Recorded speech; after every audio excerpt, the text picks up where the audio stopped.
Papa Dudut. Magandang araw sa inyong lahat. Ako nga pala si Megan, lagpas na sa 30 ang edad. Gusto ko lang ibahagi sa inyo ang kaganapang nagpabago sa buhay namin ng asawa kong si Lander. Maaga kong naging asawa si Lander. 20 years old lamang kami nang maisipan naming magpakasal. Hindi namin yon sinabi sa mga magulang namin lalo't kakagraduate lang namin sa college noon. Magkabatch kasi kami at parehas kami ng mga pinasukang paaralan mula elementary hanggang kolehiyo. Hindi lang yon. Magkaharap din ang bahay namin, naging childhood friends kami. Bata pa lamang kami ay pinapares na kami sa isa't isa. Bagay daw kami, pareho kaming singkit at maputi. Kahit sa mga kasalan kami lagi ang magkapares. Mula sa pagiging flower girl at ring bearer hanggang sa maging opisyal na kaming abay sa kasal ay kami pa rin ang pinagpapares. Laging pinapakita sa amin ng mga kakilala namin ang kilig nila sa tuwing magkasama kami sa okasyon. Parang pinares na talaga kami sa isa't isa. Ako ang unang nagkagusto sa amin ni Lander. Grade 6 ako noong nagka-crush ako sa kanya. Sino ba naman kasi ang hindi magkakagusto sa kanya, Papa Dudut? Mabait na tapos ay matalino pa. Lagi niya akong pinapakopya ng assignment lalo't tamad at medyo mahina ang utak ko. Siya rin ang pinapakiusapan ng magulang ko para turuan ako sa math. Akala ko nga ay hindi na siya magkakagusto sa akin hanggang sa isang araw ay umamin na siya. Second year college kami noong niligawan niya ako. Hindi ko naman pinatagal pa ang panliligaw niya at agad siyang sinagot. Alam kong siya ang gusto kong makasama noon kahit sabihin pang bata pa kami para magdesisyon. Pinatunayan naming wala sa edad ang forever. Kaya nung 20 years old kami ay nagpakasal na kami, Papa Dudut. Minsan pinag-usapan muli namin ang mapangahas na desisyong yon na nagpabago ng buhay namin, Papa Dudut.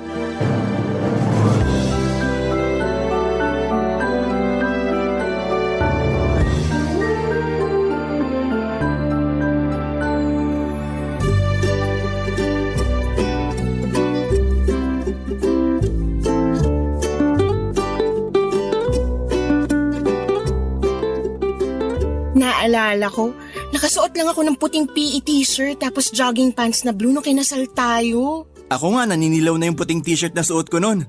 Tapos may butas pa sa balikat. Amoy inihaw ka pa nga nun. Kasalanan ko ba? Nagpabili ka ng barbecue 10 minutes bago ang kasal natin. Kasalanan ko ba kung nag-crave ako ng taba ng baboy? Nagpanggap kang naglilihi nun para lang bilhan kita ng barbecue. Para siguradong bibilan mo ako ng barbecue. Nagka-trust issues ako sa iyo ron ha? Hindi ko naman na inulit. Sobrang kabado lang yata ako nun kaya ang tumaas yung cravings ko. Ako rin naman sobrang kabado. Kaya mabilis mo lang ako na auto para bilhan ka ng barbecue. May naalala ako. Ano? Nung sinabi na natin sa mga magulang natin na kasal na tayo. Ay oo, grabe yun. Ilang beses na pabanyo si mama sa sobrang pagka-tense. Ganun talaga yung mama mo, no? Kapag nagugulat, bigla na lang kukulo yung tiyan. Oo, biglang magkakaroon ng diarrhea. Si nanay naman parang manok na paikot-ikot sa sala. Kulang na lang tukain niya yung ulo ko sa inis.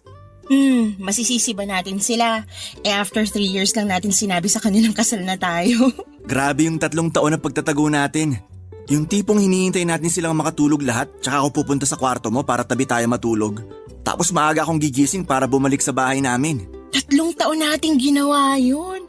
Hindi ko alam kung paano natin nailihim yun ng ganun katagal. Hindi ko naman pinagsisihan na tinago natin. Kasi kahit papano, na-enjoy natin ng tayong dalawa lang yung maliit na mundo na binuo natin. Maliit na mundo na binuo natin. Ikaw talaga? Alam mo namang mapaglaro ako sa salita. Joke lang naman yun. Gusto ko nga yung pagiging mapaglaro mo sa salita Naalala mo pa ba nung nililigawan mo pa lang ako? Diba nga, lagi mo akong ginagawa nun ng tula. Tuwing wala akong klase, hinihiram mo lagi yung notebook ko. Magugulat na lang ako, may mga tula ka na palang sinulat sa huling page ng notebook ko. Kasi naman kahit nasa klase ako, ikaw pa rin yung laman lagi ng isip ko. Kaya para hindi naman sayang, dinadaan ko na lang sa pagsusulat ng tula yung nararamdaman ko. Diyan! Diyan mo ako nadali Ang galing mo sa salita. Bolero, Hindi bolero yon. Expressive lang akong tao. Kaya nga mas lalo ako na-fall sa'yo eh. Mahigit 1 dekada na tayo pero kapag naalala ko kung paano mo ako niligawan at inalagaan noon, kinikilig pa rin ako. Nililigawan at inaalagaan pa rin naman kita ngayon ah. Hindi past tense yun. Ayan yung hindi nakakakilig sa'yo nang kukorek ka ng grammar. Hindi grammar mong kinokorek ko ron. Ikaw talaga? Gusto ko lang i-correct na hanggang ngayon, tuloy pa rin ang panliligaw at pag-aalaga ko sa'yo. Hindi ba yan magiging past tense? Present at future tense lang. Sigurado ako. Tara na nga muna sa kwarto. Idlip tayo. Iidlip ba talaga? Ilang beses mo na akong biniktimar yan. Idlip kunwari, tapos maya-maya. Shh! Huwag mo sirain yung mood ko. Tara, idlip na kasi tayo. Sa mahigit 1 dekada naming pagsasama, wala na nga akong ibang mahihiling pa. Parang sobra pa nga ang ibinigay ng Diyos sa akin na pag-ibig. Parang binuhos na sa akin lahat ng pwedeng iregalo sa iba. Kaya araw-araw ay walang palyang inugali ko na talaga ang magpasalamat sa Diyos. Hindi lahat ay pwedeng makatisod ng katulad ni Lander.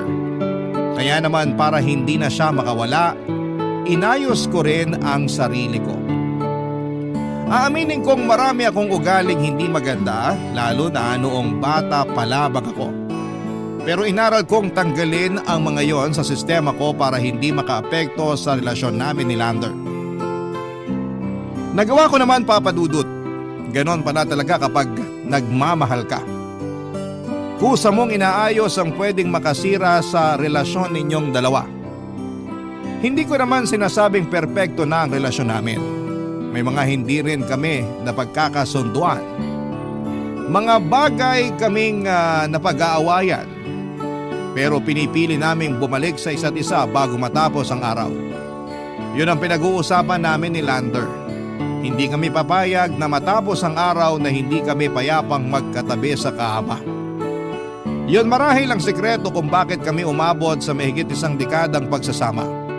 Hanggang isang araw ay nasubok ang relasyon namin dahil lang sa isang maliit na bagay. Maliit na problema lang noong simula. Pero dahil malaki ang pinag-ugatan ay lumalayon sa mga sumunod na araw. Sa ngayon ay gusto ko lang munang ibahagi sa inyo ang maliit na problemang pinagsimulan ng lahat. Nangyari ito nang makalimutan ni Lander ang aming anibersaryo. Nakakagulat yon sa parte ko dahil sa aming dalawa ay siya lagi ang nakakaalala ng mga bagay na ganon.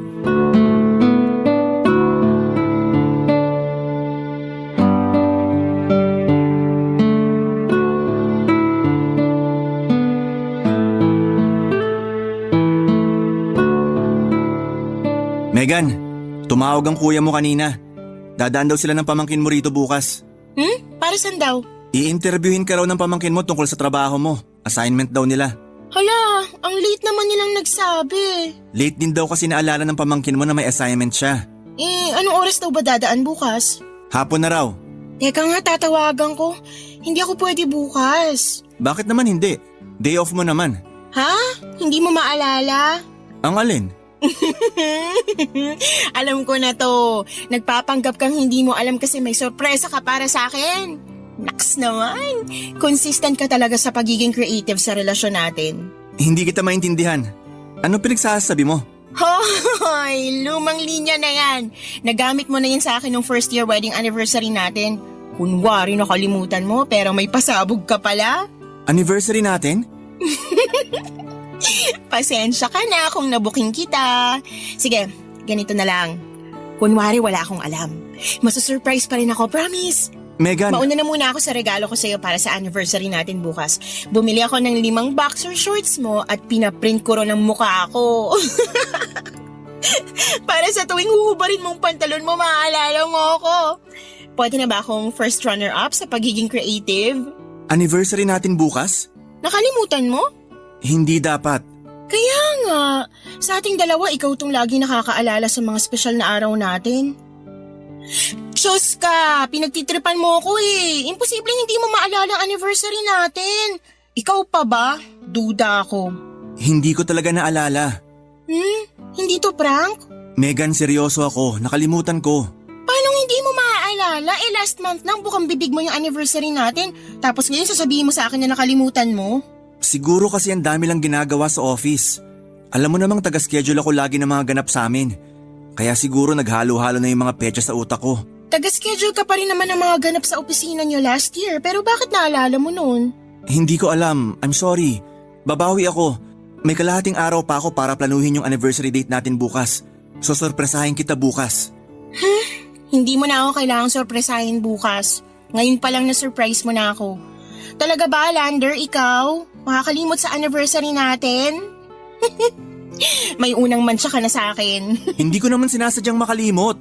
Oh, bakit galit ka? Hindi naman ako nagre-reklamo Nabigla lang ako. Pero ayos na yon. Mahaba pa ang araw para makapag-isip tayo ng gagawin para bukas. Tatawagan ko lang si Kuya para i-move yung interview ng pamangkin ko. Bakit hindi ko naalala? Lander, okay na yun. Ano ka ba? Walang kaso.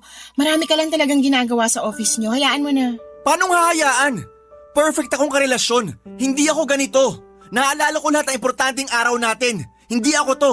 May mali. Uy, Lander, sinabi ko namang ayos lang Nangyayari talaga ang ganito. Ako nga, diba? Sabihin mo sa akin kung ilang beses na ako nakalimot sa anniversary natin. Hindi ko na maalala. Tingnan mo na, hindi mo na maalala kasi ilang beses na ako nakalimot. Kaya hayaan mo na yun. Kumpara sa akin, mas anghel ka pa rin sa relasyon natin. Happy anniversary para bukas!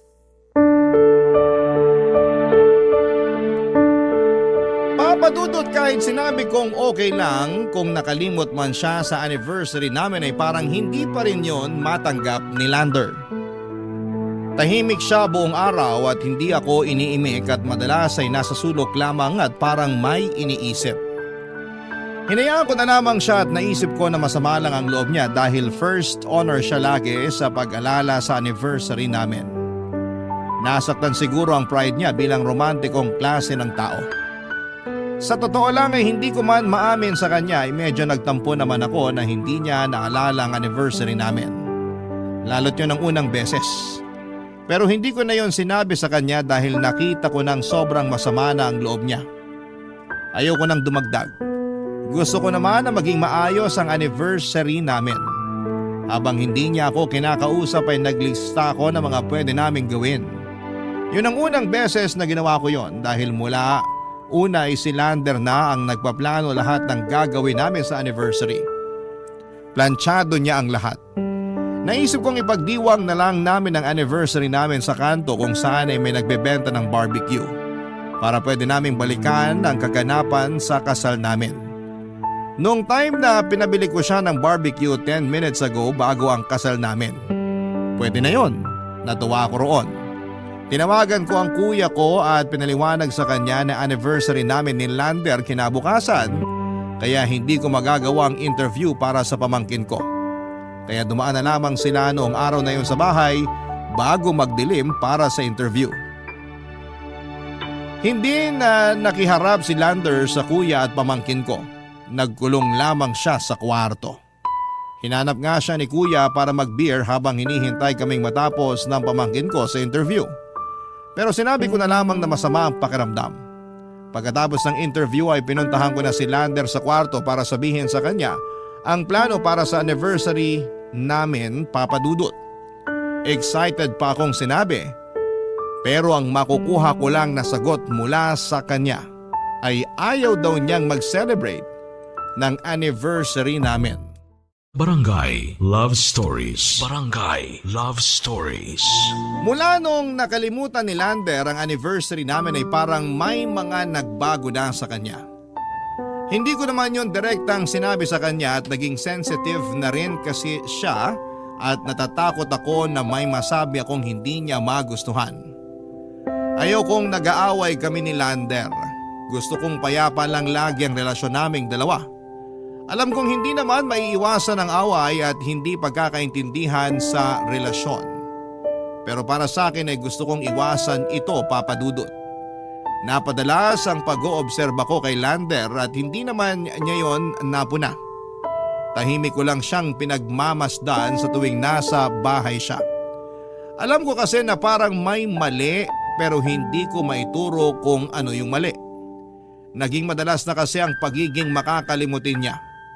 Alam ko rin na normal na makalimot ang isang tao kapag sobra na ang mga iniisip niya. Lalo na sa lagay ni Lander na naparami ang trabaho sa kanilang opisina mula noong na-promote siya. Mga simpleng bagay lang naman ang nakakalimutan madalas ni Lander. Mula sa susi ng bahay hanggang sa ID nito sa opisina. Kaya ilang beses siyang bumabalik sa bahay para kunin ang mga naiiwanan niya. Pansin kong naiinis na siya sa pagiging makakalimutin niya pero pilit niyang kinakalma ang sarili niya. Kaya ang ginagawa ko na lamang ay pasimple ko na lamang na chinecheck ang mga gamit niya sa bag bago siya umalis. Pero pasimple lang to ha. Kasi nung minsang nahuli niya akong pinapaalala ang mga gamit niya ay nagalit siya sa akin. Paano pa kaya kapag nahuli niya akong chinecheck ang bag niya, hindi ba? Mula nang chinek ko ang mga gamit niya ay hindi na siya bumalik muli sa bahay para balikan kung may nakakalimutan siya. Naging maayos na rin ang mood niya. Hanggang isang araw ay nakalimutan kong i-check ang bag niya dahil naging busy ako sa pagtawag sa akin ng kapatid ko. Nakaalis na si Lander at hindi ko na-check ang bag niya. Makalipas ang ilang minuto ay humahango siyang bumalik ng bahay, Papa Dudut.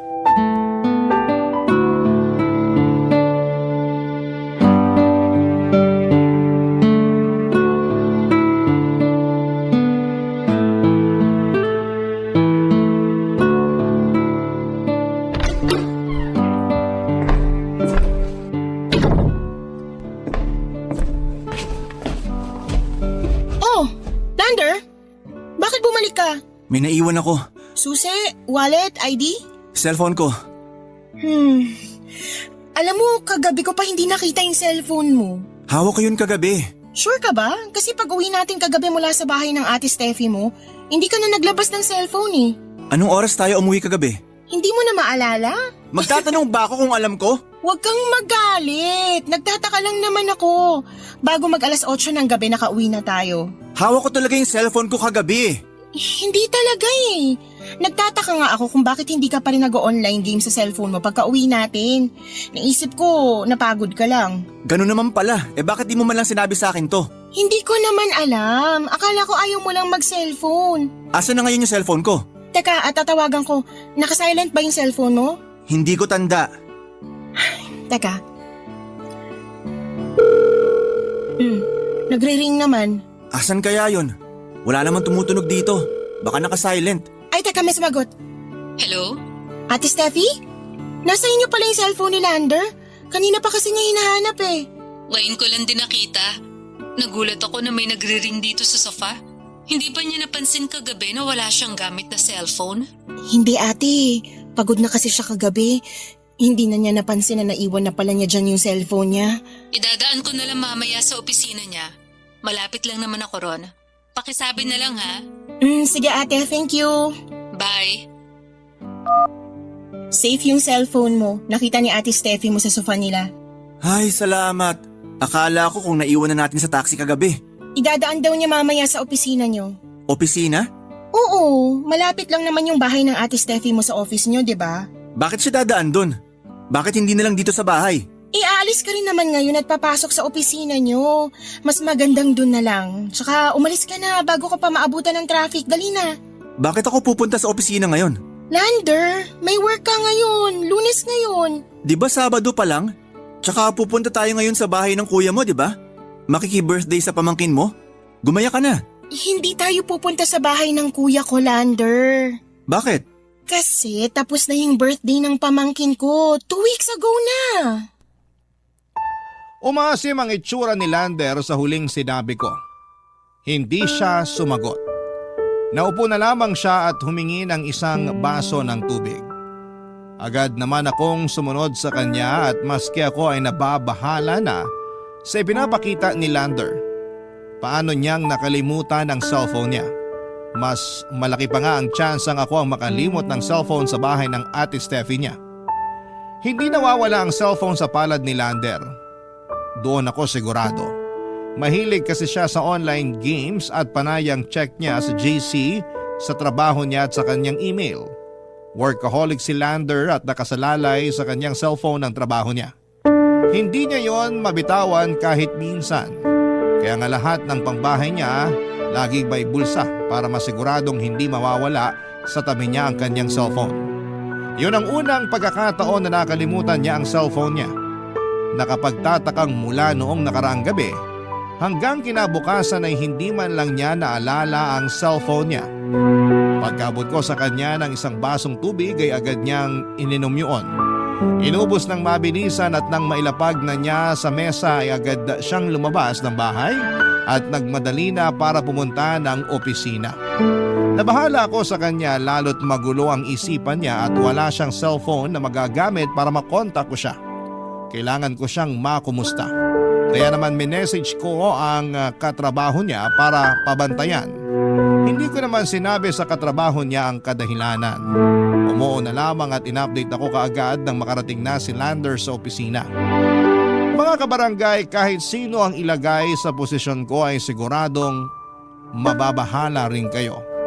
Hindi na nag-improve ang kalagayan ni Lander. Noong mga sumunod na araw ay ganon pa rin. Naging normal na sa kanya ang pagiging makakalimutin. Maski ako ay nadadala na ng stress dahil doon. Para ma-relax ay nagplano kaming mag-out of town.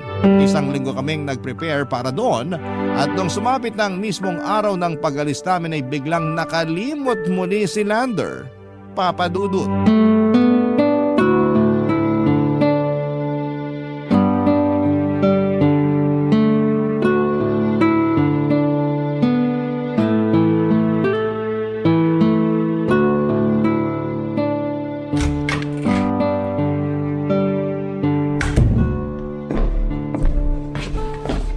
Mabuti naman at nagising ka na.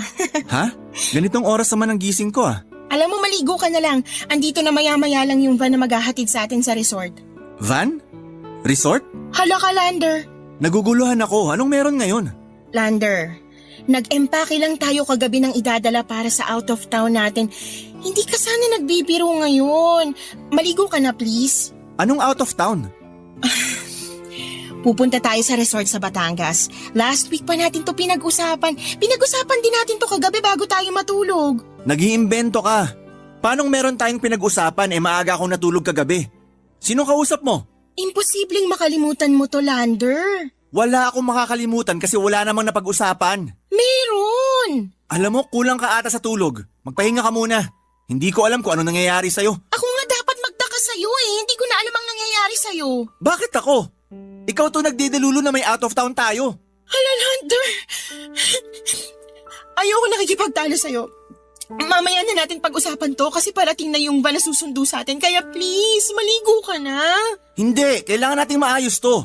Naguguluhan na ako eh. Parehas lang tayo pero maniwala ka sa akin. Nasa tamang pag-iisip ako. Parang sinasabi mong ako yung wala sa tamang pag-iisip ngayon.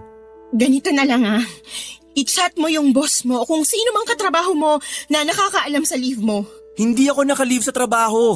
Marami akong kailangang asikasuhing schedule ng mga import. Bawal mag-leave sa amin dahil Hell Week ngayon. Nag-leave ka, Lander! Last week mo pa inasikaso yon. I-check mong email mo. Talaga? I-check ko ngayon. Papatunayan ko sa'yo na... Naka-leave ako? Naka-leave ako. Paano nangyari to? Sabi ko naman sa'yo eh. Maligo ka na. Paano... Okay lang yun. Mamaya na lang natin pag-usapan kasi naghahabol na tayo ng oras. Dali na. Paano ako nakapag-leave nang hindi ko maalala?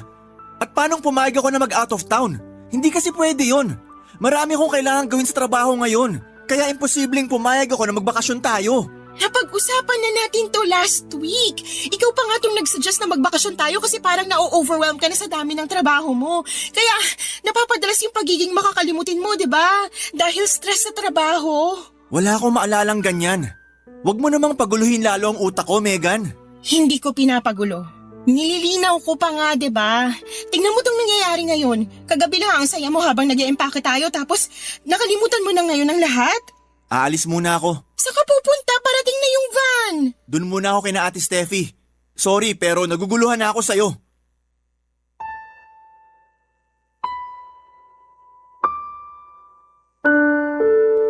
Papadudot kinuha lang ni Lander ang cellphone at wallet niya. Saka siya nagmamadaling lumabas ng bahay. Hindi ko rin alam kung bakit hindi ko na siya nagawang pigilan pa. Siguro'y nabigla na lang din ako at nagalit. Sumabog na rin ako noon kahit sabihin pang sinubukan kong magpasensya. Wala akong nagawa kundi ang maupo sa sulok at hintayin dumating ang van. Sumama man o hindi si Lander ay itutuloy ko pa rin ang pagbabakasyon. Kailangan ko yon, lalo't hindi ko na alam kung paano haharapin ang mga pagbabago ni Lander. Nang dumating ang van ay dinampot ko na lamang ang bag namin ni Lander. Sumakay na ako kaagad kahit hindi ko alam kung mag-enjoy o marerelax pa ako sa bakasyon na yon, lalo't hindi ko kasama si Lander. At ang masakla pa, nagkaroon pa kami ng pagtatalo. Pero kahit na ganoon ay umaasa pa rin ako na baka kapag nakahinga at nakabalik na siya sa maayos na pag-iisip ay susunod siya sa akin sa resort. Pero hindi niya ginawa. Hindi nagparamdam si Lander sa akin kahit noong nakarating na ako sa resort. Panayang tingin ko noon sa cellphone ko at umaasa akong makakatanggap ng message sa kanya na on the way na siya sa resort pero wala akong natanggap. Hindi rin siya naka-online sa mga social media accounts niya. Gustuhin ko man siyang kumustahin pero mas nangibabaw ang tampo para sa akin. Ginawa ko naman ang lahat para maging maayos ang kalagayan niya pero bakit parang ako pa itong napapasama? Sa 3 araw na nasa resort ako ay hindi nagparamdam si Lander. Katabi ko lang noon ang bag niya sa kama. Hindi rin ako lumalabas ng hotel room dahil nawala na ako ng gana. Nakakulong lamang ako at panayang check ko sa social media accounts niya. Kahit nagtatampo ay nagwo-worry pa rin ako para sa kanya, lalo na sa kalagayan niya. Hindi na ako nakatiis pa, nag-chat ako sa kanya ng sorry. Sinin niya ang mensahe ko at doon ako naiyak. At muling nahiga sa kama habang yakap ang bag niya. Barangay Love Stories. Barangay Love Stories. Sa pagbalik ko ng bahay after ng out of town ko ay nadatnan ko si Lander sa kwarto. Nalaman ko na bumalik din siya ng bahay noong araw na umalis ako. Nagkulong lamang din siya sa kwarto namin tulad ng pagkulong ko sa kwarto ng hotel. Hindi na kami nagtalo at parehas kaming nagpakumbaba. Niyakap niya ako nang sumampa ako sa kama. Natahimik kami ng ilang sandali at nang komportable na kaming muli sa isa't isa ay nag-usap na kami. Mahinahon kong pinaliwanag sa kanya ang mga napapansin ko at mga nangyayari. Nakinig naman siya kahit pansin ko sa mga mata niya ang pagkalito. Alam kong may parte pa rin sa puso niya na ayaw paniwalaan ang mga sinasabi ko. May mga pasimple kasi siyang sagot na parang ako yung hindi nagsasabi ng totoo. Pero ayoko namang patulan pa yon. Ayoko talagang nag-aaway kami dahil hindi ako sanay. Kaya naman sinabi ko na kapag hindi pa namin kayang tapusin ang usapan ay pwede naman namin yung ipagpaliban at balikan kapag kaya na. Paunti-unti ay tinulungan ko si Lander na makapag-adjust sa pagiging makakalimutin niya. Gumawa na ako ng mga listahan ng mga bagay na pwede niyang makalimutan para mabantayan ko at may abot sa kanya. Nag-screenshot na rin ako ng messages para lang may pruweba na may sinabi siya o may plano kung sakali mang makalimutan niya. Naging routine ko na ang ipaalala sa kanya bago siya matulog at bago siya umalis ng bahay para magtrabaho ang mga bagay na pwede niyang makalimutan. Minsan napapansin ko na naiinis o nababalisa na siya. Pero sumunod pa rin naman siya. Nakatulong naman yon kahit papaano. Pero madalas pa rin siyang makalimot kahit may mga paalala na. Minsan sinubukan kong ilatag ang mga pwede pa namin gawin para manumbalik ang talas ng isipan niya. Pero nauwi lamang yon sa pagtatalo.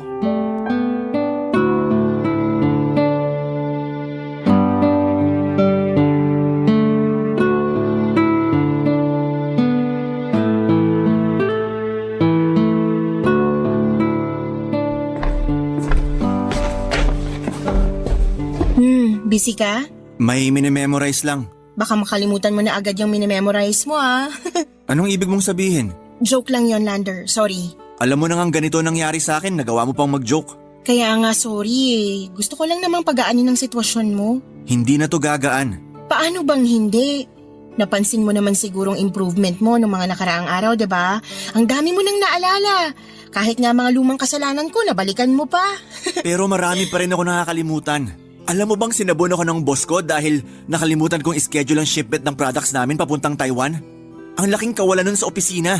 Minsan ka lang namang magkamali sa trabaho. Pag ikaw ang umalis sa trabaho mo, ikaw ang magiging kawalan para sa kanila. Hindi mo kasi alam kung anong kalakaran sa opisina eh. Kahit gaano pa karaming magandang nagawa mo, mas matimbang pa rin ang isang pagkakamali mo. Masyado ka lang nag-iisip ng negative. Sana nga yan na lang yung makalimutan ko eh. Yung maging negative. Magiging maayos din ang lahat. Talaga? Kasi sa nakikita ko parang mas lumalala pa. Kaya nga nandito ako para tulungan ka. Naisip ko lang, paano kung ipakita mo sa akin ang schedule mo sa trabaho at ibang kailangan sa opisina nyo? Para? Para makatulong ako sa trabaho mo. Para hindi na maulit yung nangyari sa shipment nyo sa Taiwan. Maluwag naman ang schedule ko ngayon. Kaya pa kitang tulungan. Ganun na ba ako kainutil sa paningin mo? Na sarili kong trabaho kailangan ko pa magpatulong sa asawa ko? Uy, hindi naman ganyan ang gusto kong mangyari. Pero yun ang nararamdaman ko. Gusto ko lang makatulong. Paano kaya magiging tulong yung sinasabi mo? Magmumukha lang akong walang kwenta sa trabahong ilang taon ko nang ginagawa. Pero kailangan mo kasi ng tulong ngayon. Mula sa'yo? Eh mas matalino nga ako sa'yo. Alam kong nahihirapan ka na pero nakakasakit ka na ha. I'm sorry. Masyado lang ako nagpadala sa emosyon ko. Alam kong mahina ang utak ko pero sa nangyayari sa'yo ngayon, kailangan mo pa rin ako. Asawa mo ko, Lander. Yan ang paalala ko. Hindi ako nakikipagkompetensya sa'yo sa pagalingan. Nandito ako para maging maayos ka ulit. Sorry pero ang hirap ipaliwanag sa'yo ang nangyayari sa akin.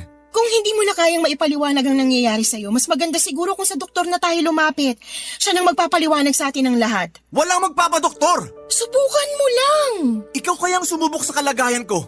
Wala na ako halos natitira sa pride ko, Megan. Gusto mo pa akong humarap sa doktor dahil lang sa pagiging makakalimutin ko sa maliliit na bagay? Para hindi na lumaki yung problema, doktor lang ang makakapagsabi ng totoong nangyayari sa'yo. Hindi. Ang sakit na nga na makarinig sa'yo na parang inutil na ako. Tapos gusto mo, may doktor pa na makisali sa problema ko?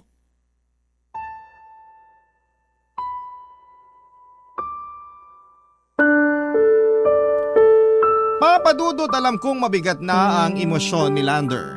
Kahit kaunting bagay ay kinakasama na niya ng loob.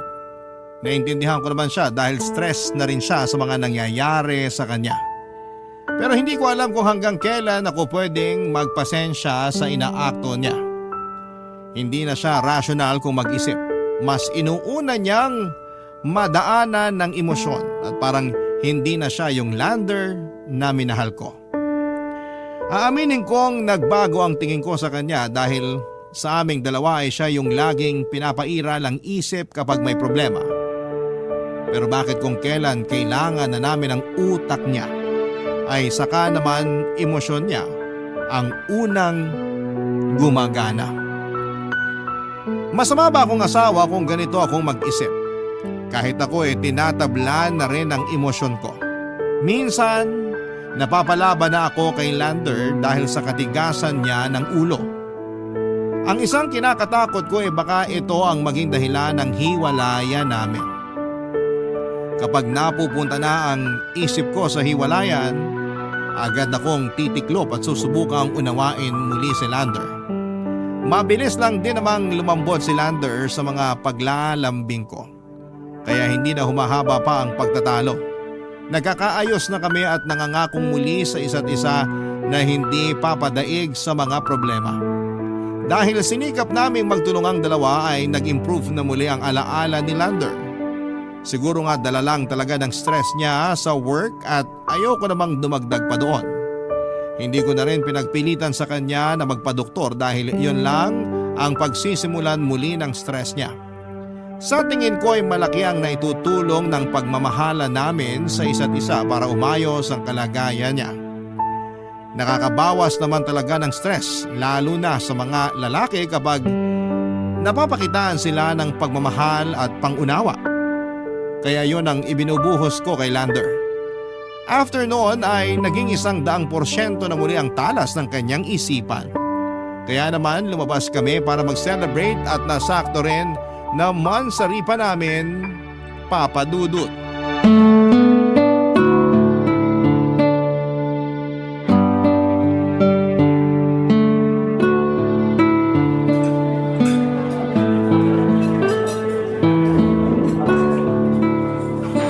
Kumusta yung in-order mong roasted chicken? Okay naman. Parang hindi ka masaya, ah. Mas masarap pa rin kasi ang luto mo talaga. Polero. Totoo nga. Yung sayo kasi hinahaluan mo ng pagmamahal. Yung nagluto nitong order ko mukhang pagod na at ginagawa na lang para sa pera. Hayaan mo bukas ipagluluto kita ng lahat ng paborito mo. Masyado mo naman akong binibaby. Spoiled na ako sa'yo. Masaya naman ako sa ginagawa ko. Hayaan mo na. Salamat sa pagpapasensya mo ha. Lalo na nitong mga nakaraan. Alam kong hindi madali para sa itong nangyayari sa akin. Ang hirap kong intindihin pero kinaya mo. Babawi ako sa'yo. Madali lang naman kayanin ang lahat, lalo na kapag naalala ko lahat ng ginawa mo para sa akin noon. Nakabawi ka na, huwag ka nang mag-alala. Sana magtuloy-tuloy ng maayos ang kalagayan ko. Ayoko nang maapektuhan ka. Huwag mo kong isipin, kaya ko to. Ang importante ngayon, nakarecover ka na. Kaya dapat lang talaga na mag-celebrate tayo ngayon. Tama. Cheers para sa... Para saan? Ano? Kala ko sa kama mo lang ako binibitin eh. Charot! Cheers para sa... Cheers para sa haba ng panahon na pinagsamahan natin. Nasaan ako?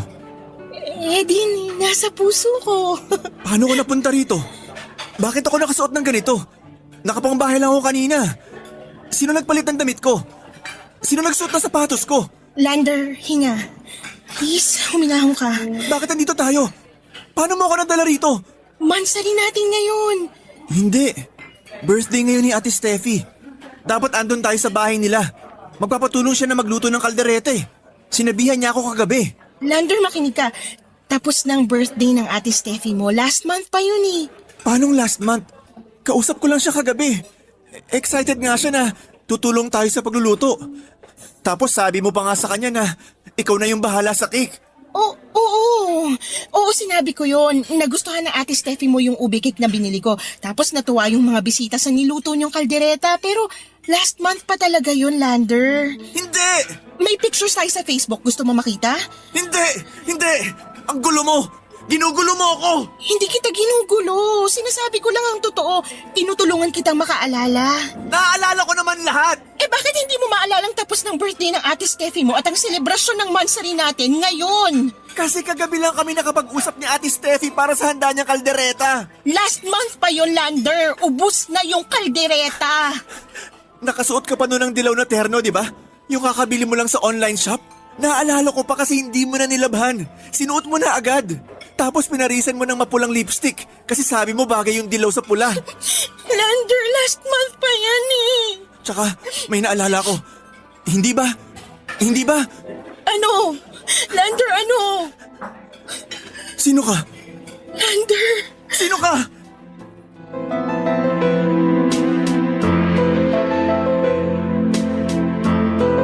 At doon na nga ako hindi nakapagsalita, Papa Dudut. Parang sobra naman na. Ayos lang na makalimutan niya ang susi, wallet, cellphone at maski na ang anniversary namin pero ang makalimutan kung sino ako. Bakit at papaano.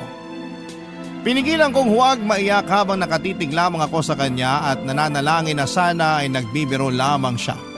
At kung sakali mang hindi ay sana'y mabilis lamang mawala ang pagkalimot niyang yon at maalala niya akong muli. Hindi niya ako pwedeng makalimutan pero sa pagkakataong yon ay wala akong makita sa mga mata niya kundi ang pagtataka. Parang lahat ng memorya ko sa kanya ay nawawala. Hindi na mapakalipas si Lander sa mga nangyayari sa kanya at nagwala siya. Sinubukan siyang pigilan ng mga waiter at guard at hindi na ako nakisali dahil nangihina na ako. Nang mapakalma nila si Lander ay saka ako nagpasyang akayin siya palabas ng restaurant. Paulit-ulit kong sinasabi sa kanya na kumalma lamang siya at magtiwala. Wala naman na siyang ibang choice noon kundi ang maniwala. Pumara ako ng taxi at nagpahatid kami sa ospital. Nalaman namin na may early onset dementia si Lander. Para bang gumuho ang mundo ko.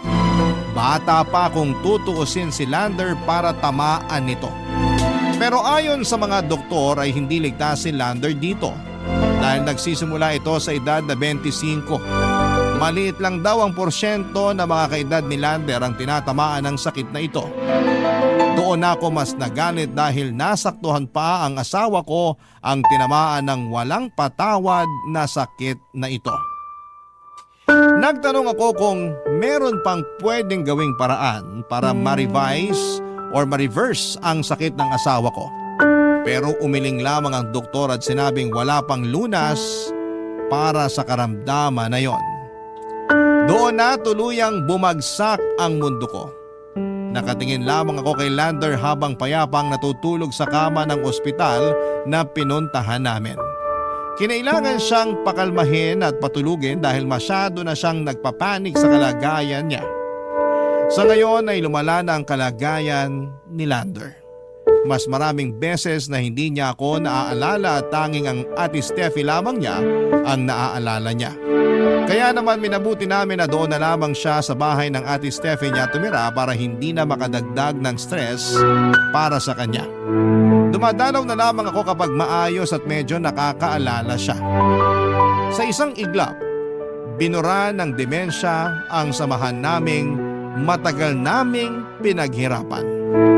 Binura nito ang lahat ng alaala na maayos naming inimbak. Panayang dasal ko para sa isang himala. Pero maski ang himala ay parang trinaydor na rin po ako. Hindi ko na alam kung ano pa ang pwedeng gawin ngayon. Napakasakit makisama sa isang taong habang buhay mong kakilala pero sa paningin niya ngayon, isa ka lang malabong alaala. Hanggang dito na lamang po ang aking liham at maraming salamat po sa Barangay LS sa pakikinig sa mga kwento na mga katulad kong may pinagdadaanan at kailangan lang ng makakaintindi at mga taong hindi huhusga. Muli maraming salamat po. Ang inyong forever kapuso at ka-barangay, Megan. Dear Papa Dudut, magandang araw po sa inyo at sa lahat ng mga nakikinig ngayon dito sa inyong programa.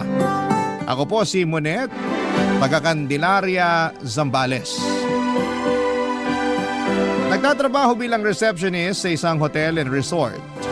Ako po ang bunso sa aming 4 na magkakapatid pero imbes na yung mga nakatatanda sa akin, ang tumutulong kina mama at papa ay ako ang inubligan nila mula nung makatapos ako ng kolehiyo. Wala naman sanang problema sa akin na tumulong sa mga magulang ko. Yun lang kasi ang paraan ko para makabawi ako sa mga sakripisyo nila. Makatapos lang ako ng pag-aaral. Pero habang tumatagal ay nagiging mabigat na po ang lahat. Papa Dudut, nang mawala ng trabaho ang 2 kong kuya, sa akin na rin po sila madalas na humihingi ng pera. Hindi naman po ako nagdamot sa kanila. Ang kaso ay umabot na sila sa puntong inaabangan na ang sweldo ko para humiram ng pera. Halos wala na pong natitira noon sa akin dahil hawak ni mama ang debit card ko. Kaya naman tuwing pumapasok doon ng sweldo ko ay sa kanya lahat napupunta at hindi ko na nahahawakan pa. Kung meron man akong ekstrang pera, kinikita ko yon sa pag-online selling ng sabon at pabango sa mga katrabaho at kakilala ko. Mas lalo kaming nagkaroon ng problema sa pinansyal noong na-stroke si Papa. Nahinto siya sa pagtatrabaho sa hardware bilang delivery truck driver. Pakalipas pa noon, ang 1 buwan na pagliban niya sa trabaho ay binisita siya ng kanyang amo. Natawagin niya na lamang po sa pangalang Luis. Magkaedad lamang po sila ni Papa. Pero nang dumating siya sa bahay namin ay hindi ko inaasahan ang ginawa noon ng nanay ko, Papa Dudut.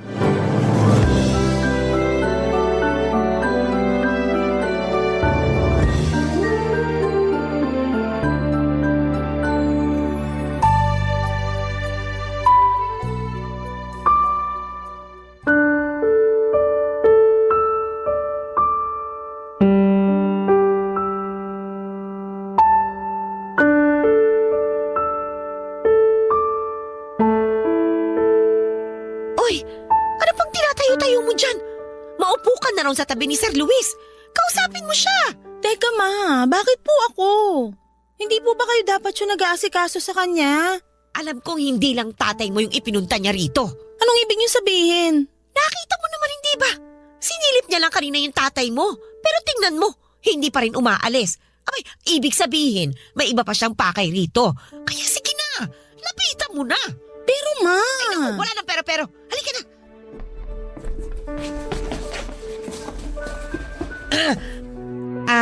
Sir Luis, kung hindi ka sana nagmamadali, iimbitahan ka sana namin dito na lang mananghalian. Nako, hindi na.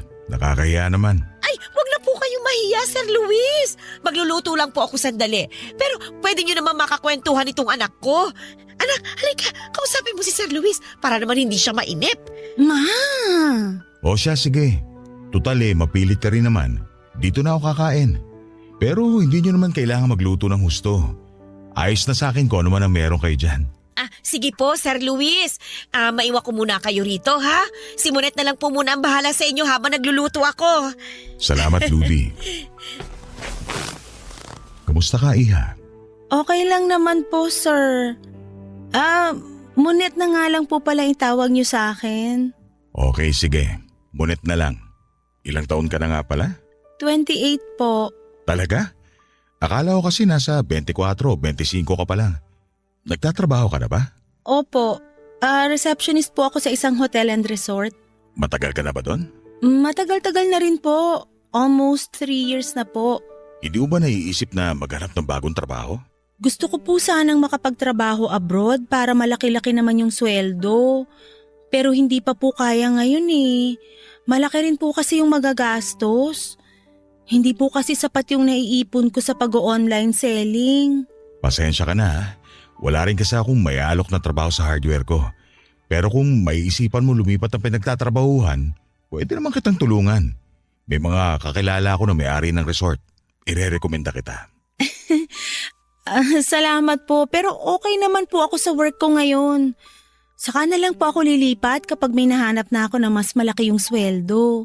Matanong ko lang, hindi ka ba sumasali sa mga beauty pageant? Maganda ang tindig mo. Tingin ko pwedeng-pwede ka rin sa modeling. Hindi ko pa po kasi naiisip na mag-model or mag-pageant.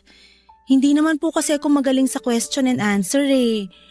Kung sa modeling naman, baka wala rin pong kumuha sa akin. Kung sa Q&A yung inaalala mo, pwede namang aralin yun. Sayang kasi kung hindi mo magagamit yung ganda mo. Hindi ko rin po kayang humarap sa maraming tao. Dapat masanay ka na. Kita ko naman na mahiyain ka pero hindi dapat ikinakahiya yung ganyang itsura. Matangkad ka, maganda, at maraming may gusto sa pagkamorena mo. Hayaan mo, kapag nagkausap ulit kami nung kakilala ko nagtatrabaho sa modeling agency, ire-rekomenda kita. Naku, salamat po, Sir Luis. Saka ka na magpasalamat kapag natulungan na kita. Ang bait nyo naman po. Ang swerte po ng mga anak nyo. Wala akong anak. Talaga po? Di ba po nagkaasawa na kayo dati? Oo, pero hindi kami nagkaanak. Ayaw kasi niya magbuntis. Bago kami maghiwalay, nalaman ko na bahog pala siya. Sabi ko nga, nagsabi na lang sana siya nung una pa lang kasi tanggap ko naman siya kahit hindi kami magkaanak. Kaso, iniwan pa rin ako. Kung ganun, mag-isa na lang po pala kayo ngayon? Sa bahay, oo. Pero sa buhay, hindi. Marami naman akong kaibigan eh. Pasensya na po kayo kung medyo personal yung itatanong ko. Mukhang alam ko na kung ano yan. Yung gusto mo bang itanong sa akin kung may nakarelasyon pa ako matapos namin maghiwalay? Ganun na nga po. May mga nakarelasyon naman ako, pero walang tumatagal sa akin eh. Karamihan sa kanila, pera lang yung habol sa akin. Kaya hinayaan ko na lang sila na iwan ako. Ewan ko ba? Kakambal na talaga ng mga matatandang mapera yung iwan ng mga babaeng gusto nila. May mga matitino pa rin naman po na totoong nagmamahal sa kagaya nyo. Ay, saka na ako aasa kapag naharap ko na yung babaeng tinutukoy mo. Papadudot noong nagkausap na kami ni Luis ay doon ko napagtanto na hindi naman pala siya kagaya ng ibang matatandang lalaki na mapera na akala nila ay kaya nilang bilhin ang kahit na sino. Pakiramdam ko noon ay kausap ko lamang ang tatay ko. May pagkakapareho kasi sila ni Papa. Masipag siya at madiskarte sa buhay kaya nagkaroon siya ng magandang negosyo. Ang kagandahan pa sa ugali niya, kahit nakatapos siya ng kolehiyo at nagkaroon ng master's degree ay hindi ko siya kinakitaan ng kayabangan. Ang nakakainis lang noon ay halos ibugaw na ako ni Mama kay Luis. Habang kumakain po kasi kami ng tanghalian ay panay ang kwento niya tungkol sa mga achievements ko noong nag-aaral pa ako. Nakakatuwa naman ay pinagmamalaki niya ako pero alam ko kung bakit niya yon ginagawa. Bawat buka ng bibig ni Mama na may kasamang papuri sa akin ay may inaasahan siyang kapalit. Nang makaalis si Luis sa bahay ay hindi pa natapos si Mama sa mga sinabi niya na halos hindi ko na masikmura. Paulit-ulit niyang sinasabi na gagaan ang buhay namin kung maaakit ko si Luis. Gamitin ko raw ang ganda ko para mapirahan ng boss ni Papa. Siyempre po Papa Dudut, tutol ako sa ideyang yon ni Mama dahil parang tatay ko na po si Luis. Ang kaibahan lang niya sa tatay ko ay mapera siya kaya kayang-kaya niyang gumastos para maalagaan ang balat niya at hindi agad magmukhang matanda. Sa unang tingin ay mapagkakamalan siyang artista na hindi halatang nasa 50s na ang edad kagaya ni Zoren Legaspi. Kahit ilang beses ko nang sinabi kay Mama na hindi ko aakitin si Luis kagaya ng gusto niyang mangyari, ay siya pa mismo ang gumawa ng paraan para magkita kami ulit, Papa Dudut.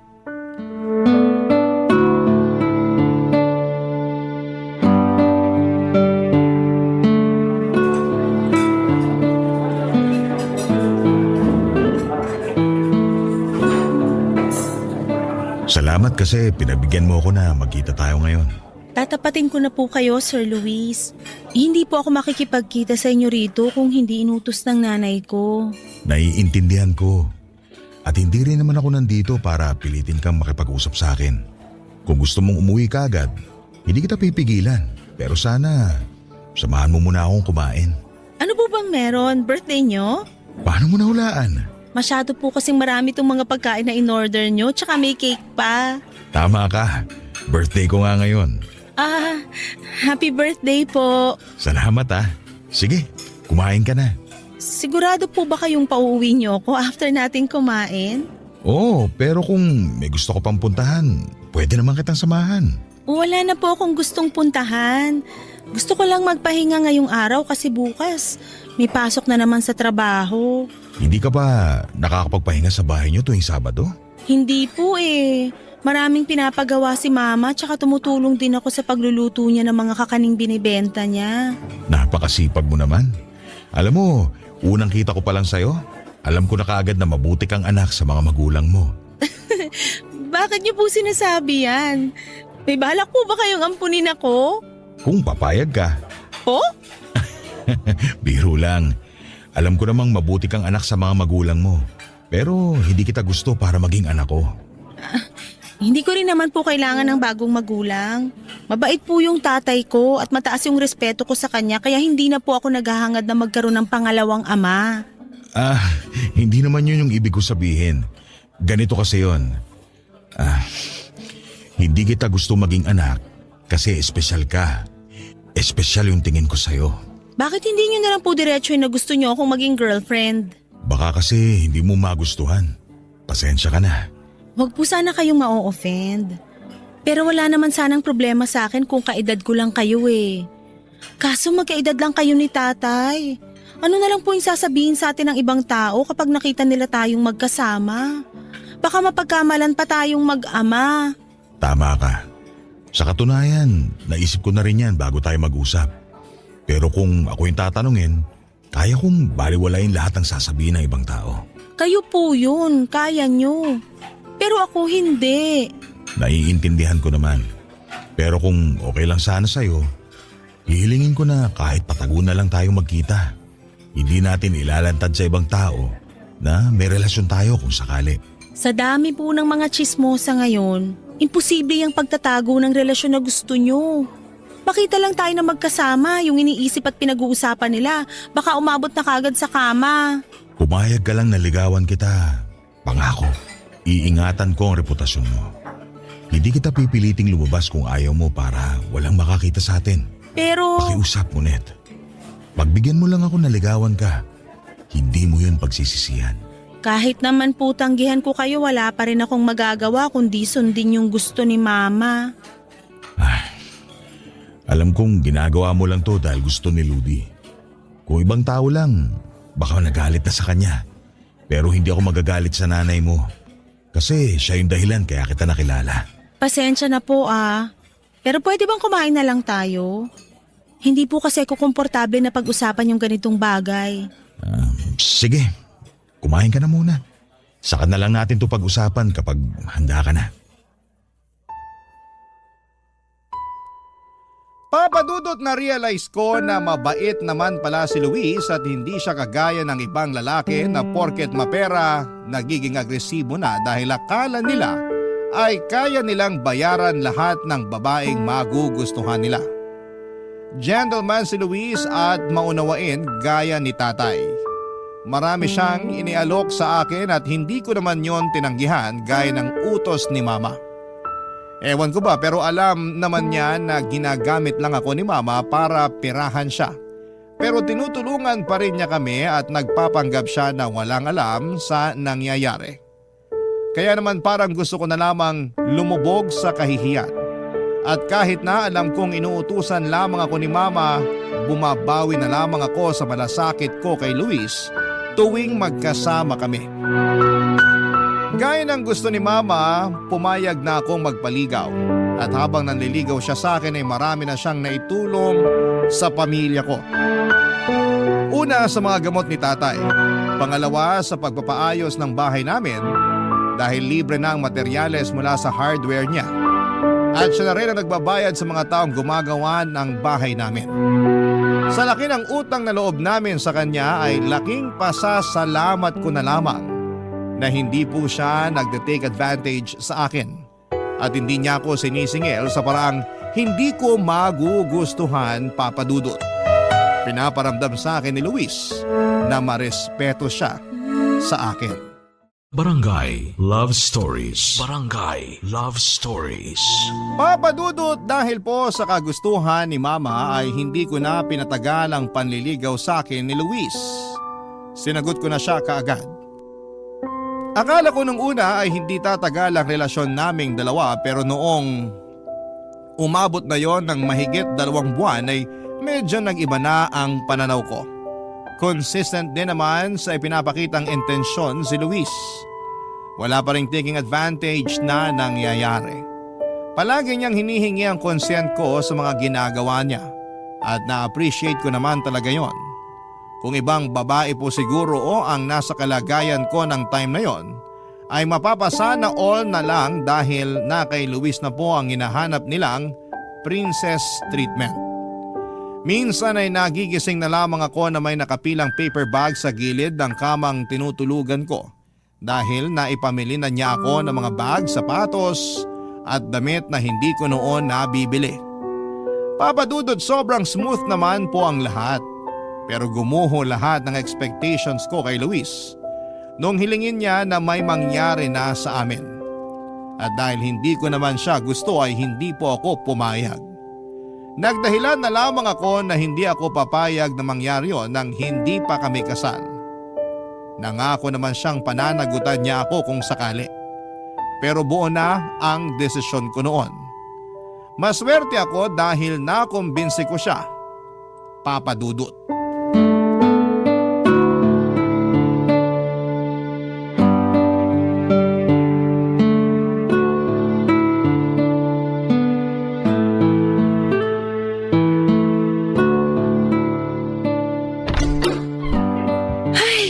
Salamat, nakauwi rin. Kamusta ang pakiramdam mo ngayon? Masakit pa ba ang ulo mo? Hindi na, pero medyo pagod pa ako sa biyahe.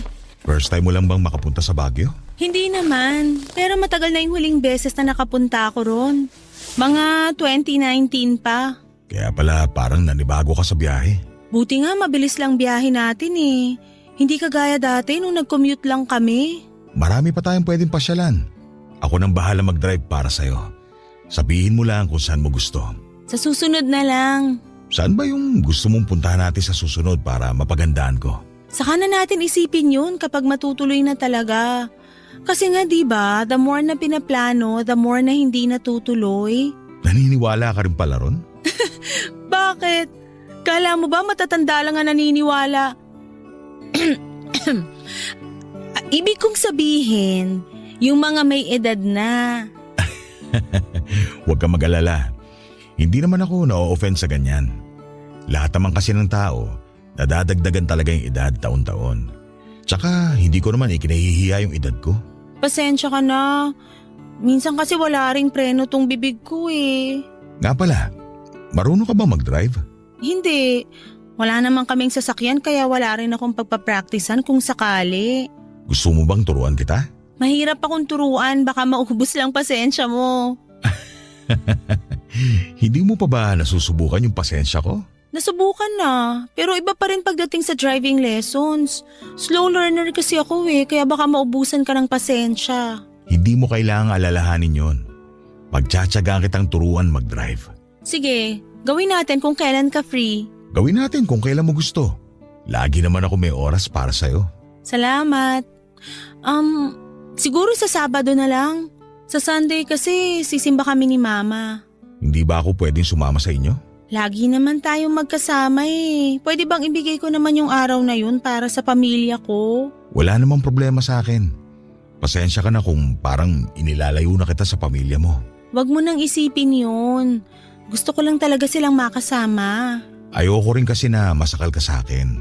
Alam mo, sa totoo lang, okay ka naman talaga. Kaso nga lang, may pero. Oo, at hindi ko nasasabihin yun.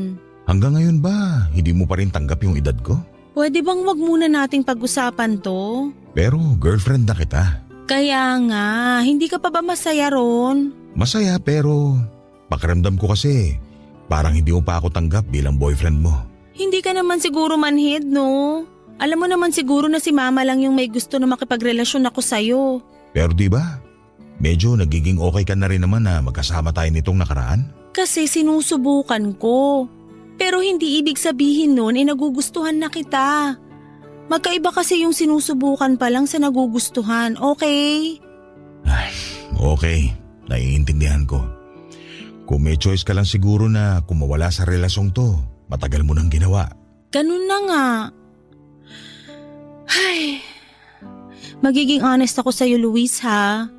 Malaki na utang na loob sa'yo ng mga magulang ko, kaya nakikisama ka na lang sa akin bilang kabayaran sa mga yon, tama ba? Oo, kaya hanggat may utang na loob kami sa'yo, makakasama mo pa rin ako. Paano kung hilingin kong kapalit sa lahat ng mga naitulong ko sa pamilya mo, yung may mangyari sa atin? Papayag ka ba? Huwag ka mag-alala. Hindi naman kita pipilitin kung ayaw mo. At mas lalong hindi ko gagamitin yung pera ko para makuha ko yung gusto ko. Papadudot para na naman akong sinampal ng kabutihan ni Luis noong time na yon. Nakokonsensya na naman ako at nararamdaman ko rin na nasasaktan siya sa mga sinasabi ko. Pero para sa akin ay mas okay nang alam niya ang katotohanan kaysa umasa siya sa wala. Isa pa iniisip ko pa lang na makikipagtsurvahan ako sa kanya ay kinikilabutan ako. Feeling ko kasi ay gagawin ko yon sa tatay ko mismo. Sorry kung may ma-offend man ako. Pero ganun po talaga ang nararamdaman ko ng time na yon. Sa kamaikling panahon pa lamang naman kaming nagkakasama para maging ganun ako kakomportable sa kanya. Nang ikwento ko kay Mama ang tungkol doon ay inudyukan niya ako na pagbigyan na lamang si Luis sa mga gusto nito. Dahil na naman sa utang na loob. Sa lahat ng hiniling sa akin ni Mama ay doon ko lang siya hindi na pagbigyan. Ibinaglaban ko sa kanya ang katawan ko dahil desisyon ko naman talaga dapat yon at hindi na kung sino man, kahit pa mismo yung nanay ko. Kaya naman kahit nagpatuloy pa rin ang relasyon namin ni Luis ay nilinaw ko ang limitation naming dalawa. Nang maglabas naman ako ng saloobin sa tatay ko ay sinuportahan niya ang desisyon ko na hindi magpagamit sa amo niya. Labag sa kalooban niya ang ginagawa ni Mama at kung kaya lang daw ulit niyang magtrabaho ay hindi sana malalagay sa ganong sitwasyon ang anak niya. Papadudot madalas silang mag-away ni Mama tungkol sa relasyon namin ni Luis. Pero sa huli ay mas nangingibabaw pa rin ang kagustuhan ng nanay ko dahil wala pa talagang magawa si Papa. Hanggang sa umabot na nga ako sa puntong pumayag na lamang sa gusto ni Mama matapos niya akong bantaan na siya na lamang ang hahanap ng lalaking mahuhut-hutan niya para matakasan na rin ang problema niya sa tatay ko. Alam ko po noon na kayang-kayang gawin ni Mama ang bagay na yon. Kaya natakot ako na mas lalo pang masaktan si Papa. Parang hindi po kaya ng puso ko na makitang iiwanan siya ng nanay ko sa ganon ka-helpless na sitwasyon, Papa Dudut.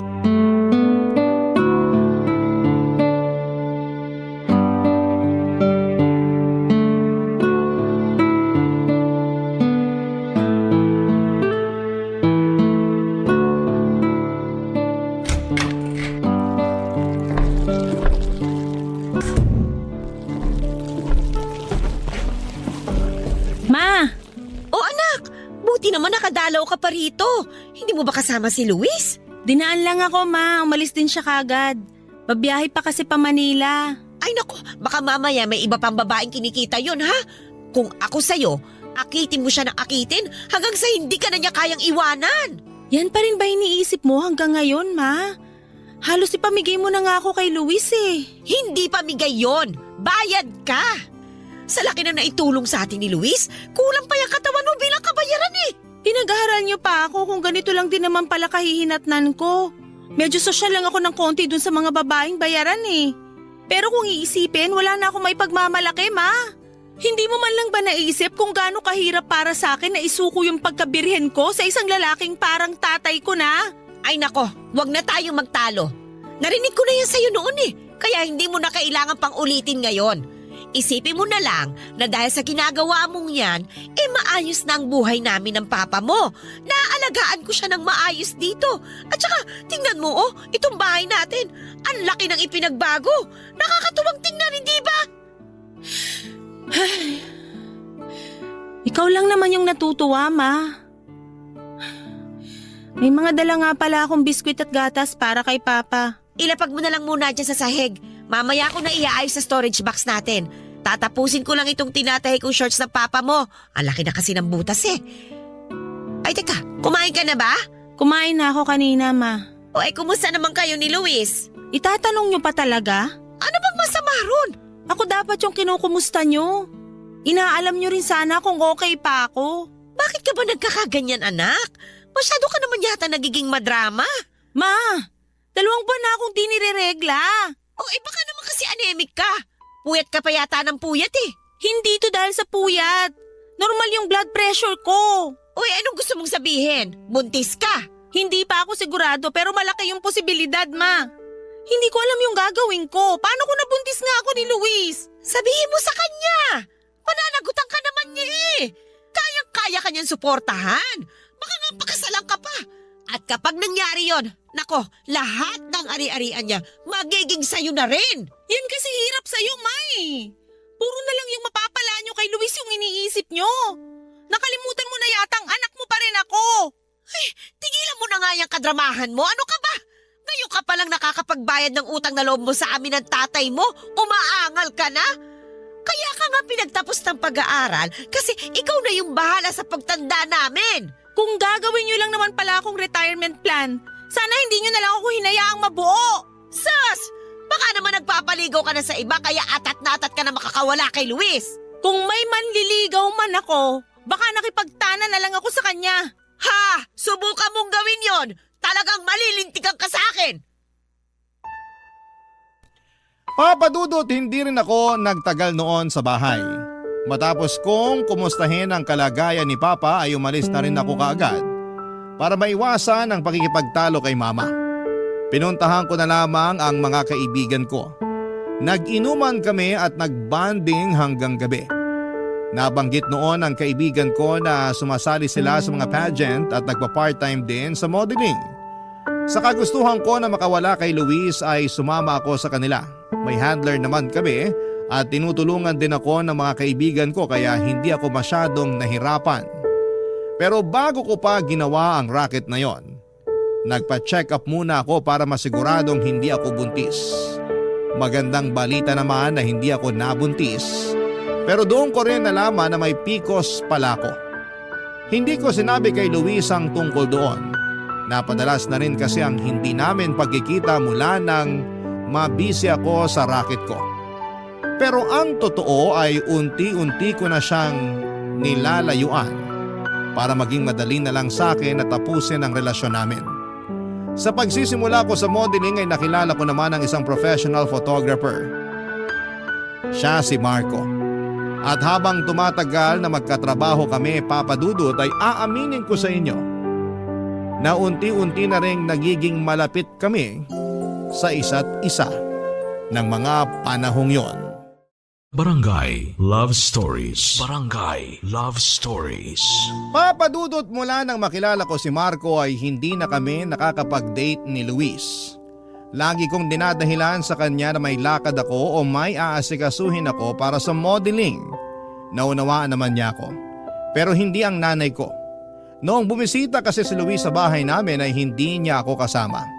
Tinanong siya ni Mama kung nasaan ako at noong sinabi ni Luis na busy ako sa bago kong racket ay bigla na naman siyang bumulusok sa galit. Sinasayang ko lang daw ang oras ko sa mga putyo-putyong pageant at modeling na hindi naman magpapayaman sa akin. Ilang beses na niya akong tinawagan na puro paninermon lang ang ginagawa niya. Kaya yung mga sumunod niyang tawag ay hindi ko na sinasagot. Nagpatuloy ang pagsuporta ni Luis sa pamilya ko sa kabila ng pambabaliwala ko sa kanya. Gusto ko man siyang sabihan na itigil na niya yon, ay hindi rin naman ganong kadali. Umabot pa nga siya noon sa punto na inaaya na niya akong magpakasal. Nagulat ako sa gustong mangyari ni Luis. Masyado kasi siyang mabilis. At dahil alam ko na pangungunahan na naman ako ni Mama sa pagdedesisyon ay inunahan ko na siya. Naglayas ako, Papa Dudut. Hindi ako tumuloy sa mga kaibigan ko dahil baka matunton ako ng nanay ko. Nakakahiya man pero kinapalang ko na lamang ang mukha ko na makituloy sa bahay ni Marco.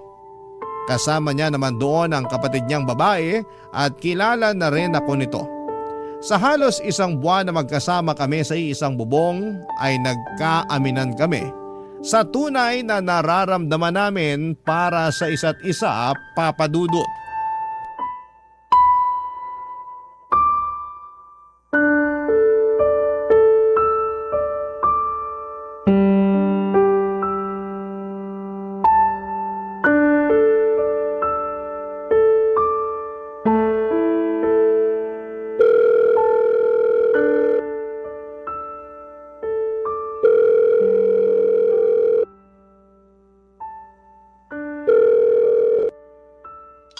Buhay ka pa pala. Bakit ngayon mo lang naisipang magparamdam, ha? Nasaan ka ba? Ma, pwede bang kumalma ka muna? Paano kung kakalma? Bigla ka na lang nawala na parang bula. Tinakasan mo pa si Sir Luis. Hindi po ako tumawag sa inyo para lang makipagtalo o makipagsagutan. Gusto ko lang kamustahin yung kalagayan ni Papa. Kung gusto mong malaman yung kalagayan niya, abay umuwi ka rito. Ma naman! Pati ba naman pangungumusta kay Papa ay pagkakait niyo pa sa akin? Magkakaroon ka lang ulit ng balita sa papa mo kung babalik ka kay Sir Luis. Hindi ko gusto si Luis. Sinubukan ko naman eh. Sinubukan ko siyang pakisamahan gaya ng gusto niyo. Pumayag pa nga ako na may mangyari sa amin, di ba? Pero hindi ko na kaya. Sukang-suka na ako. Habang tumatagal na kasama ko siya, nandidiri na rin ako sa sarili ko. Kaya please naman, Ma. Huwag mo na akong piliting bumalik pa sa kanya. Hindi pwede. Kapag naghiwalay kayo, matitigil na ang suporta niya sa amin ng papa mo. Nagtatrabaho naman ako, di ba? Di ba ba sapat yun, Ma? O tapos ano? Putyo-putyo lang yung kinikita mo. Ha? Hindi mo yan may pagmamalaki sa akin, kaya bumalik ka na rito. Ayoko na. Hindi na ako babalik kay Luis. Masyado na siyang matanda para sa akin. May iba na akong gusto. Ano? May iba na akong gusto, Ma. At magkasama na kami ngayon. Ano ba yung pinagsasasabi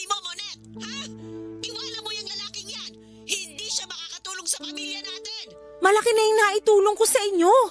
Sobra-sobra pa nga eh, kaya sana makontento na lang kayo ron. Hindi ko naman kayo papabayaan eh. Magpapadala pa rin ako ng pera, pero please lang. Huwag na kayong maghangad ng sobra-sobra kasi maliit pa lang yung kaya kong ibigay ngayon. Tigilan mo na nga yung kahibangan mo! Wala kang mararating sa buhay kung ipipilit mo yung gusto mo! Gusto ko lang naman magkaroon ng kalayaan na pumili ng lalaking makakasama ko, Ma. Hindi po ba pwedeng ibigay nyo na lang to sa akin? Okay na yung bahay natin. Yung gamot ni Papa, kaya ko na rin yung gastusan. Hindi pa po ba sapat yung meron kayo ngayon? Nagpapasalamat po ako na pinag-aaral niyo ako.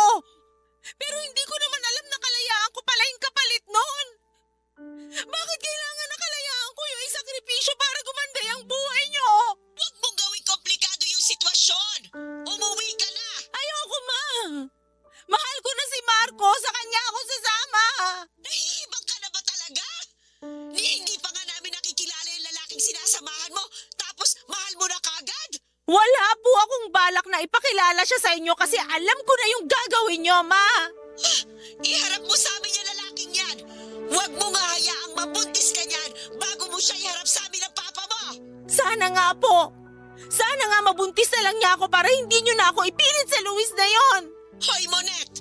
Kung may natitira ka pang respeto sa amin bilang mga magulang mo, umuwi ka rito at iharap mo sa amin yung lalaking kinakasama mo!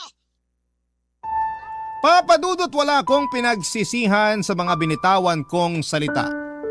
Batid ko naman noon na nasaktan ko rin si Mama sa mga nasabi ko pero yun na lamang talaga ang paraan ko noon para maunawaan niya ako. Ang pag-uusap namin yon ay hindi na nasundan sa loob ng isang buwan. Akala ko rin noon ay itatakwil na ako ng nanay ko kaya hindi na ako muli pang tumawag sa kanya para mangumusta. Naghanap na lamang ako ng kakilala na malapit doon sa amin para kumustahin ang kalagayan ni Papa. Noong nalaman ko na okay naman siya ay lumayas kahit lumayas ako ay nagkaroon ako ng kaunting pag-asa. Ipinagpatuloy ko lang ang ginagawa ko hanggang sa maging runner-up ako sa isang pageant. Tungkol naman sa amin ni Marco, niligawan na po niya ako at nagkaroon kami ng relasyon. Hindi ako noon nakipag-usap kay Luis. Hindi rin ako nakipaghiwalay sa kanya dahil akala ko ay malinaw nang ayoko na sa kanya noong lumayo ako. Hindi na rin naman niya ako tinawagan o minessage man lang. Nahihiya ako noon kay Luis kaya hindi ko na rin talaga alam kung paano ko siya kakausapin. Mga 2 buwan lang mula nang maging kami ni Marco ay napansin ko na may kakaiba sa ikinikilos niya.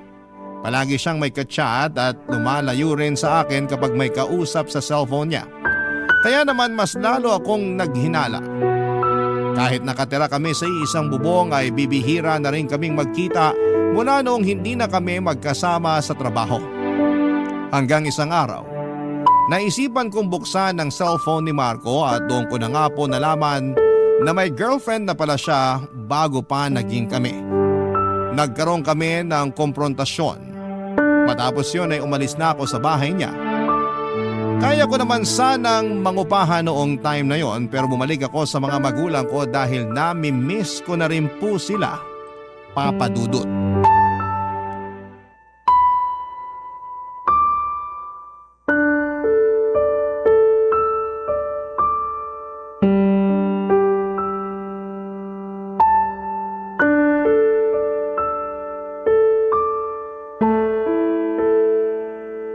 Mabuti naman at naisipan mo pa bumalik.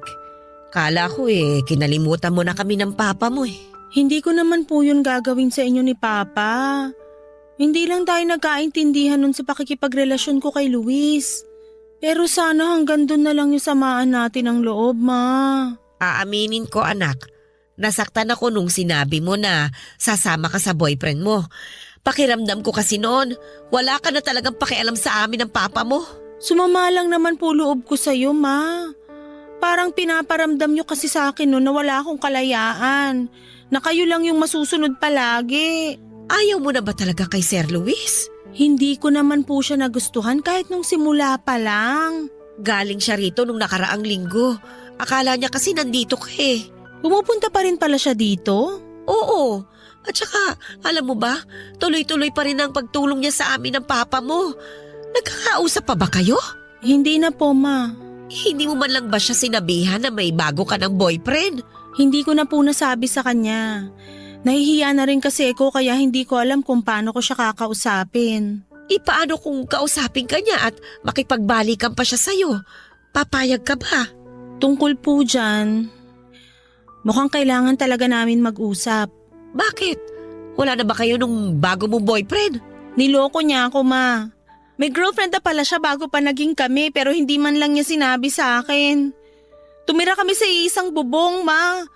Ang daming pagkakataon para sabihin niya yun sa akin pero hindi niya ginawa. Gusto niya yata akong gawing kabit. Kapal ng mukha niya. Ay, kung hindi ka sana umalis, mas maayos sana yung sitwasyon mo ngayon. Pero anak, alam kong hindi mo talaga gusto si Sir Luis. Pero kung titingnan mo, edad lang naman yung humahadlang sa inyo eh. Nakakahiyamang sabihin pero parang gusto ko nang lunukin yung mga sinabi ko noon, ma. Ibang-iba si Luis kay Marco. Hindi niya ako kayang saktan kahit isang beses. Hindi niya ako sinusumbatan sa mga naitulong niya sa pamilya natin. Kahit na nararamdaman niyang napipilitan lang ako sa relasyon namin. Hindi niya rin ako hinabol at kinumpronta nung lumayo ako sa inyo. Anak, hindi na kita pipilitin na makipagrelasyon kay Sir Luis. Pero kung gusto mong bumalik sa kanya, ay ikaw ang bahala. Ay nako, pasensya ka na nga pala kung ginamit kita para makatikim ng kaunting ginhawa. Napakalaki na kasalanan ko sa iyo, anak. Sa tagal mong nawala, miss na miss ka namin ng papa mo. Nag-usap na kaming dalawa eh. Tsaka nagkasundo na kami na kapag bumalik ka rito, palalayain na kita. Kaya lahat ng gusto mong gawin, anak, magagawa mo na. Kung ayaw mo na talagang bumalik kay Sir Luis, ako nang bahalang kumausap sa kanya. Kung kinakailangang ibalik namin lahat ng naibigay niya, gagawin namin yun ng papa mo. Salamat po, ma. Pero hayaan niyo na muna po ako na makausap si Luis. Mukhang may bisita yata tayo ah. Ay, anak, si Sir Luis, oh. Alam ba niya na nandito ako, ma? Hindi. Hindi ko naman siya sinabihan eh. Magandang umaga, Ludi. Oh, Munet. Nandito ka na pala. Kakauwi ko lang kahapon. Maiwan ko na muna kayong dalawa ha. Mag-aasikaso lang ako ng lulutuin mamaya para sa tanghalian natin. Sige po, ma. Tagal mo ring nawala ah. Balita ko, nag-runner-up ka sa pageant. Lalo kang gumanda ngayon. Salamat. Nga pala, gusto talaga sana kitang makausap. Tungkol saan? Sa pag-alis ko, sa pangiiwan ko sa'yo, hindi na ako magpapaligoy-ligoy pa. Nagkaroon kasi ako ng boyfriend nung umalis ako. Nagsama kami. Doon ako tumira sa bahay niya, pero nalaman ko na may girlfriend na pala siya bago pa naging kami. Kaya ayun, iniwan ko siya. Nagka-boyfriend ka na pala ng bago. Mas bata ba siya? Kaedad ko lang. Kung ganun, wala na pala talaga akong pag-asa kung ganun yung edad na gusto mo.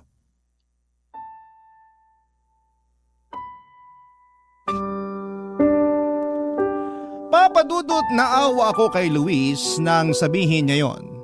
Pero bago pa tuluyang gumuho ang pag-asa niya ay sinabi ko sa kanya yung totoo kong saloobin. Naging totoo ako sa nararamdaman ko at sinabi ko na hanggang sa pagkakataong yon ay wala pa rin akong espesyal na nararamdaman para sa kanya. Luckily ay tinanggap ako ni Luis at sa pagkakataong yon ay mas nag-work na ang relationship namin. Ikinasal kami matapos ang 1 taong relasyon namin. Kinalimutan ko na noon si Marco, isa pa ay wala na rin talaga kaming komunikasyon mula nang bumalik ako kina mama at papa. Sa ngayon, papadudot ay masasabi ko na sobrang saya ng love life ko kahit na malaki ang agwat ng edad namin ng boyfriend ko at ngayon ay asawa ko. Pregnant na rin po ako sa first baby namin ni Luis.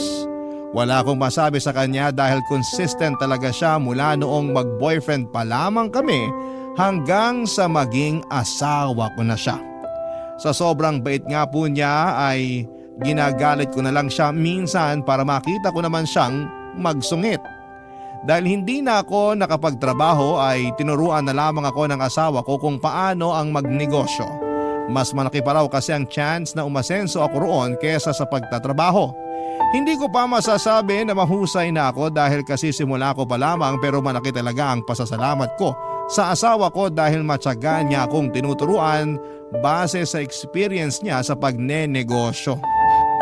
Kahit minsan ay hindi niya pinaparamdam na mas mataas siya sa akin o mas matanda siya, kaya siya dapat ang masunod. Palagi niyang kinoconsider ang opinion ko sa mga bagay-bagay na parang magkaedad lamang kami. Yung mga katangian niyang yon, Papa Dudut, ang nagustuhan ko sa kanya, kaya hanggang ngayon ay matibay pa rin ang pagsasama naming dalawa. Hanggang dito na lamang po ang kwento ko at sana po kahit papaano ay naka-inspire po ako sa mga nakikinig ngayon. Maraming salamat Papa Dudut at sa lahat ng bumubuo ng Barangay LS. Lagi kayong number 1 sa puso namin. Ang inyong forever kapuso at ka-barangay Munet.